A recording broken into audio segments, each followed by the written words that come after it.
Ooh, we're gonna go fast, chat.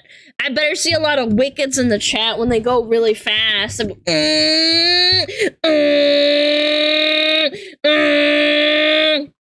Yeah, wicked. All right, 3, 2, 1, boom. I'm going to show you how to race from New York to Los Angeles as fast as you can without stopping. The race is called the Cannonball, and honestly, it's less of a race and more of a battle against the law. A battle that requires a bulletproof plan, a very modified car, and a team with a couple of screws loose. Doug Tabbitt, Arnie Taman, and Dunadel Daryush, this is the team that currently holds the record. And that record didn't come easy. The trio in question aren't newbies when it comes to driving fast cross-country. Did he crash into a truck head on? Holy shit. Doug and Arnie have been racing the Cannonball for years, and they refined routes, equipment, and know the interstate system east to west. But the Cannonball race didn't start with Arnie or Doug. In fact, its origin didn't start as a race at all. It started as the hobby of a man. I think we watched an entire video explaining this. Named Erwin Baker. Baker started his racing addiction as a motorcyclist, signed to the Indian Motorcycle Racing Team in 1909, and he quickly became the go-to man for long-distance riding. He crossed Jamaica, Cuba, and even Panama on his Indian motorcycle. Then, in 1914, he crossed America. He rode 3,329 miles from San Diego to New York on his Indian motorcycle. It took him 11 days, 12 hours, and 19 minutes, and it was a nationwide headline. And soon, the reputation he was building caught the attention of a man more interested in 4 wheels than 2. Harry C. Stutz, the founder of the Stutz Motor Company. In 1915, Harry Stutz offered Erwin one of their Stutz Bearcat sports cars. The only catch, Erwin had to drive it across the country from San Diego. The roads sucked back then, so that's why it took so long, by the way. Not that the motorcycles were even that slow. Diego to New York. Erwin Baker left San Diego in that Stutz, and after a tumultuous 11 days, 7 hours, and 15 minutes, he arrived in New York City. It was an amazing feat, so amazing that news reporters gave him a new nickname, Cannonball Baker. But even still, Baker's cross-country automotive feat still wasn't called the Cannonball. That only happened in 1933, when Cannonball Baker completed arguably his most famous cross-country run. This time, he started in New York City behind the wheels of a Graham Page Model 57 Blue Streak, and then set off for Los Angeles. And this time, Cannonball Baker would go on to set a record that stood for over 30 years, arriving in LA after just 53 hours and 5 minutes. 53 hours to do a drive that once took him over 11 days. It was both— Dude, humans are so good at min-maxing. They're so good at min-maxing. They're like, I will win. From 11 days to 53, that's obscene. Both a testament to how far cars had come in the last few decades and how vastly improved the US highway system was compared to just a few years prior. And after that legendary New York to LA run, the race officially became known as the Cannonball Run. Let's go. It's safe to say though that Doug, Arnie, and Dunadel's 2020 run was going to be a fair bit faster than 53 hours. After all, automotive technology had come a long way since the days of the 60 horsepower Stutz Bearcat. And the obvious choice of car for them would be their seasoned Cannonball car, the Mercedes E63 AMG. Over 700 horsepower of German V8 power, while looking like your grandma's daily driver. Not to mention an entire arsenal of police avoidance systems, which I'll explain in detail later. But there was one big issue with that car. A truck driver fell asleep while driving on the highway, right at the spot that Arnie Taman and his E63 were pulled over on the shoulder. And well, as you can see, the Oh shit, they're lucky it wasn't a head-on. That would have been terrible. Yeah, that thing got fucked. E63 was no more. But this team wasn't one to give up, so they acted quick and bought their friend's C7 Corvette. It was a fast car, could probably do a decent time, but just fast in the Cannonball doesn't cut it. You need stability at speed, the space to fit massive fuel tanks, and a litany of equipment, and perhaps most importantly, you needed to be able to be completely hidden in plain sight. Of course, what about an EV? They're fast, efficient, generally quite aerodynamic, and pretty unoffensive to look at. No need to pack in massive fuel tanks either, and I don't know about that one. This is a little bit offensive to my eyes. Some of the highest end EVs like the Tesla Model S Plaid and the Lucid Air can get nearly 500 miles on charge. Nah. But that presents a couple of issues. First of which is that EVs don't always work as advertised. A March Cannonball run means cold weather in much of the US, and EVs can see a reduction of anywhere from 10 to 40% of their range in cold. It's so funny. I remember months and months ago, there was a chatter that kept insisting to me that it's fine to drive an EV in cold temperatures. And I'm like, I've heard that it's very inefficient and they lose juice so much faster at below 20 degrees. And they're like, well, not 20 degrees. I can't remember what I stated, but like, and then I'm like, I don't think there's many stations, and like, it's not super popular, so like, what's the point? And they're like, no, it's fine in Denmark and Sweden. And I'm like, I don't live in Denmark and Sweden. Like, why are we even arguing when you don't live in the same continent? Weather, a problem that manufacturers are desperately trying to solve right now. For a car like the Lucid Air Grand Touring, that could be 50 to 200 miles sacrificed just to drive in the cold with the heat on. And before you say that insert political party here made this stat up, thanks to Ground News, we can clearly see that 69% of the sources for this topic are center-leaning, meaning most of the articles are politically neutral. And not just that, we can see who owns the news outlets and if there's any issues with factuality in their articles. In a time when news about electric vehicles and the automotive world in general can seem highly politicized, tools like Ground News are crucial for uncovering media bias as well as opening our eyes to blind spots that we have in our own knowledge. You can check out these articles at our link in the description, and you can sign up for free and stay informed without hidden media bias. Thank you to Ground News for sponsoring this video and keeping channels like ours independent and transparent. Now, armed with our new knowledge, an EV certainly wouldn't work for a chilly 3,000-mile journey. So Arnie and the team quickly realized that they needed another German super sedan. Lucky for them, Arnie's friend had an Audi S6 that he might have been able to part with. 4-liter V8, 450 plus horsepower. It wasn't an E63, but it would be more than enough to blast down the interstate at sustained triple-digit speeds. So Arnie called his friend Tuesday morning, and 30 minutes later, he was on his way to pick up the Audi S6 that would break the Cannonball race record. Now, I keep saying Cannonball race, but up till now, the story has always been about one car and one team going the distance. And that's more of a time trial than a race. But 50 years ago, the Cannonball was actually a wheel-to-wheel competition, thanks to the senior editor of Car and Driver at the time, Brock Yates. In May of 1971, Brock Yates and his 3 teammates took a 1971 Dodge Caravan Sportsman that they That is such a 70s car, holy moly. Called Moon Trash 2 and rushed machine. Across America in 40 hours and 51 minutes. It was supposed to be a celebration of the excellent US highway system and an FU to the government for their overly strict traffic laws. But also, this was the inaugural run to launch their new event, the Cannonball Baker Sea to Shining Sea Memorial Trophy Dash. And they announced that on November 15th, things were gonna get serious, because they would be holding their first ever Cannonball race. Yates organized 23 drivers in 6 different cars, and all 6 teams met at the same starting point that Brock and his team established earlier in May, the Red Ball Garage in New York City. At the start was a Chevy Sport van rigged with 298 gallons of fuel tanks, a Cadillac DeVille, an MGB GT, a Dodge van with nearly 200 gallons of gas tank, a Ferrari 200 gallons? 365 GTB, a freaking 1966 motorhome, a 1969 AMX, and of course, the Moon Trash 2. A wide variety of cars, all built for the different roads of life. And that's what made the Cannonball race so unique. It didn't matter what the car was. All that mattered was if you could survive those 3,000 miles.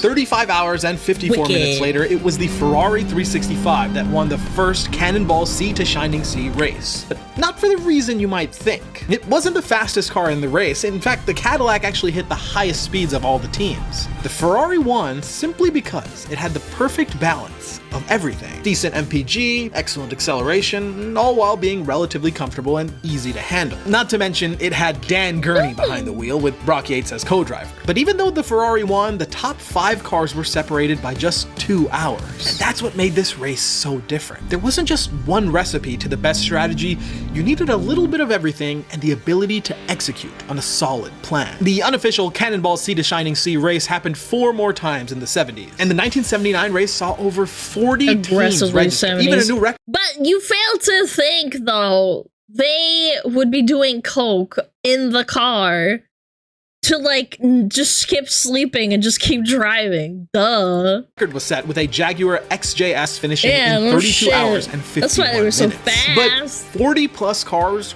racing flat out across the United States was clearly becoming a bad idea. Gates didn't want to be responsible for any injuries or, God forbid, death. So after 1979, Brock Yates ended the Sea to Shining Sea race for good. But even though that meant that the Cannonball race was dead, that didn't mean the Cannonball run was. Now, you already know that because a certain Audi S6 set out for the coast-to-coast run just a few decades later. You wouldn't have been able to tell it was an Audi, however, because Arnie and the team decided to give the car a little makeover. You see, if you squint your eyes, the Audi S6 kind of looks it's like a Ford Taurus. But if you apply some body color vinyl along with the right decals, a fake Ford Audi badge, then the Audi S6 really looks like a Ford Taurus Police Interceptor. And this would be That is actually clever. Yeah, because police, they always pick certain cars because they're reliable.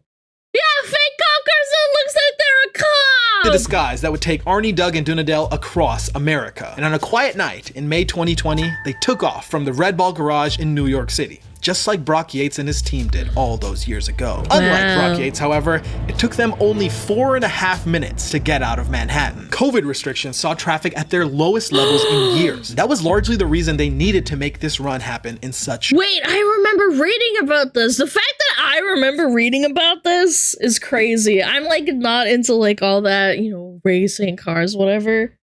Yeah, that makes sense. Short order. Just a few months earlier, their previous record was completely smashed by an amateur team in a leased Audi A8. And for Arnie and Doug, that wasn't something they could just let stand. So it wasn't long before they were out of New York entirely and into Pennsylvania, flying down the highway at speeds that were a little more than the limit. But that's when they encountered their first problem: the cops. A state trooper was cruising on the highway, and of course the team couldn't just blow right by him. And this is where the next crucial tool for a cannonballer comes into play: scouts. Arnie and Doug set up a network of friends that would act as scouts, driving on the highways ahead of where they were and surveying the roads for potential obstacles. But when surveying wasn't enough, scouts had one other duty. They were bait. Doug called— That's what I was about to say. What if they just lure away the police guy and then they can just zoom past him?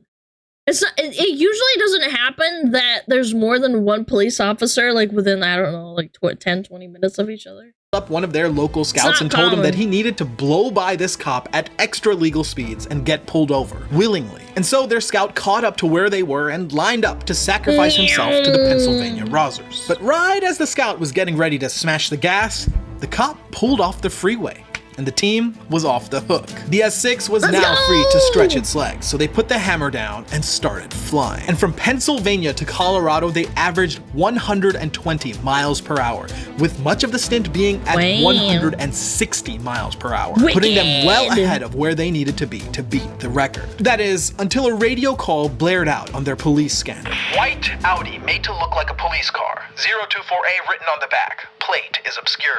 It seemed that not everyone was falling for the disguise, and the cops knew what Arnie and the team were up to. And maybe that's because the Cannonball wasn't as underground of an event as it used to be. Because in the late 1980s, the Cannonball actually hit the box office. Just as Brock Yates ended the Cannonball races in 1979, he began working on the 1981 movie titled The Cannonball Run. And we're not talking about some indie film. No, this was a full-on box office hit with Burt Reynolds, Dean Martin, Jackie Chan, and Farrah Fawcett. It was a comedy about a fictional cannonball run, and even though it wasn't the most critically acclaimed film, it ended up being the fourth highest grossing opening weekend of all time. And that meant that now nearly everyone in America knew about the Cannonball. And that kind of notoriety meant that even though Brock Yates' Sea to Shining Sea race was over, a new race was being hatched up by other cannonball enthusiasts, this time called the US Express. That race ran from 1980 to 1983, and it had all of the crazy antics that the old race had. But only once was the Jaguar's record broken in that time. It was in 1983 when Doug Turner alongside David Diem crossed the country in 32 hours and 7 minutes behind the wheel of their 1980— Look at those bright lights, man.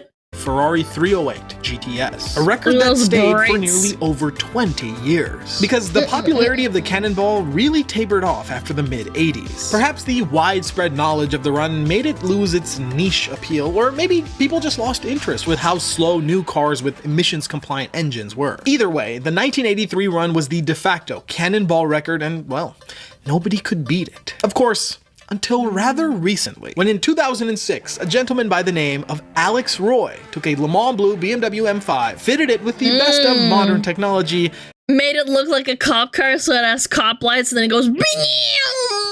It looks like a cop. And smashed that 23-year-old record. On the outside, the car was mostly stock with the exception of an upgraded suspension and brakes for the long endurance runs. And beyond that, a quick ECU flash removed the 155 mph speed limiter in order to reach its true top speed of 195 mph. Damn. And then of course there were the antennas all over the car, rigged for a police scanner and a CB radio. Oh, and the white stripes above the car, well, that was for the spotter plane up in the sky to see the M5 and be able to communicate any potential hazards to them. Yes, Alex Roy took this to a whole new level. And from here on out, this was the new standard of cannonballing. He and his friend Dave completed the run in 31 hours and 4 minutes. That's so fast. But the years that followed, Alex Roy's record saw the roads get better, cars get faster, and most importantly, police. Being the woman makes you gagey. Sorry, I was trying to read the TTS. Why didn't it play the TTS? Take my money, stinky fuck. How's the fire form teating you? My fire form titties are fine. Avoidance technology get far more advanced. So in 2013, Alex's record fell. This time, it was to Ed Bolian. Yes, that Ed Bolian. And just in case you were living under a rock, you should probably go check out his content on VinWiki. Ed drove a 2004 Mercedes-Benz CL55 AMG, and to get with the times, he equipped it with a bunch of countermeasures to give him the best chances possible. He had 2 Valentine radar detectors, 3 Garmin GPS systems. I thought those don't really work. I thought they were like, I don't know, maybe I got feted and I got fed false information, but I always thought those police radars don't really work. They kind of do, they do.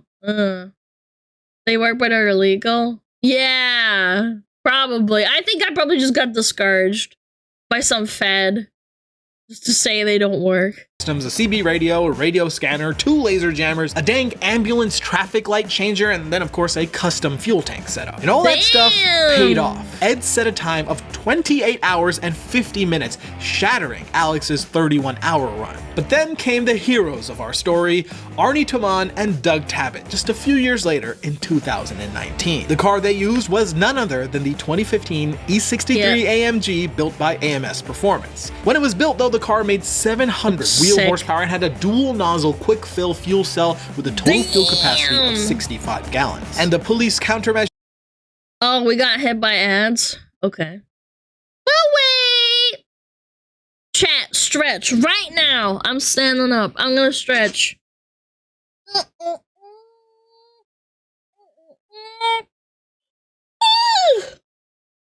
Chat, what did you have for dinner today? What are you going to have for dinner? Yeah, stretch your legs. Wellness checkpoint. Hydrate. Unshrimp. Check your meds. Yeah, unshrimp. Pets, laundry. Have a snack. Hug a pet, plushie, or person. Oh, Carmen with a nice TTS, thank you. Some cacao snail. Oh, cacao snail. The pastry. Pasta salad, yum. I'm gonna have tacos. Taco. I might have KFC. Ooh, I haven't had KFC in like 5 months. It's been a long time. I had a burger with french fries, nice burgie, hamburger, popcorn chicken, rotisserie chicken and rice. Nice. I like that. Is this your new car? No. I am financially responsible. I would rather move out before I get a new car. Two burger? Man! A big tummy. Can I have some? Yeah, sure. KFC near me is good. The last time I had a KFC was like in the town I live near, and it's just like, it's alright. Ads are over. Nice.